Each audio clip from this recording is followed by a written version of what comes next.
নমস্কাৰ বন্ধু বান্ধৱীসকল, মই এতিয়া ফাৰ্মতে আছোঁ, কাম কৰি আছোঁ বৰ্তমান। আগৰ ভিডিঅ'ত যে দেখাইছিলোঁ আপোনালোকক জাগা বঢ়াই দিম বুলি, যোৱাকালিয়ে জাগাবোৰ বঢ়াই দিলোঁ। এইবোৰ অলপ ডাঙৰ কৰি দিছোঁ, এতিয়া থাকি আৰাম পাব। মই অলপ আগতে ইহঁতক পানী দিলোঁ।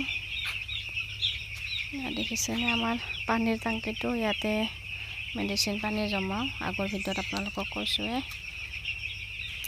এয়া জাগা বঢ়াই দিয়াৰ পিছত ইহঁতৰো মানে থাকিব ভাল লাগে আৰু অলপ আহল বহল পায়।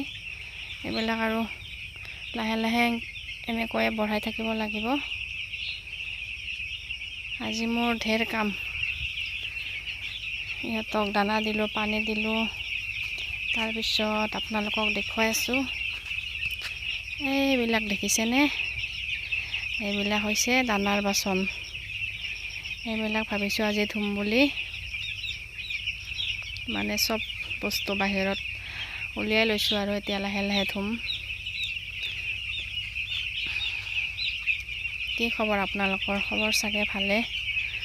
মোৰো খবৰ ভালেই বাৰু, ইমান বেয়াও নহয়, ইমান ভালো নহয়, তাৰ মাজতে আছোঁ আৰু। ভাত পানী খালেনে আপোনালোকে?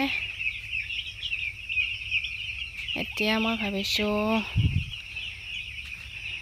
যিহেতু আগৰ ভিডিঅ'ত আপোনালোকক কৈছিলোঁ আমাৰ ইয়াতে বহুত বতাহ বৰষুণ দি আছিল, এইটো হ'ল পটাছ পানী। এইবিলাক চাফা কৰিম বুলি ভাবিছোঁ। এতিয়া এইবিলাক সাৰিব লাগিব। ঠিক আছে, এতিয়া মই আৰু কামত লাগোঁ। পিছলৈকে আৰু আপোনালোকক দেখুৱাই যাম। আজিলৈ আহিছোঁ।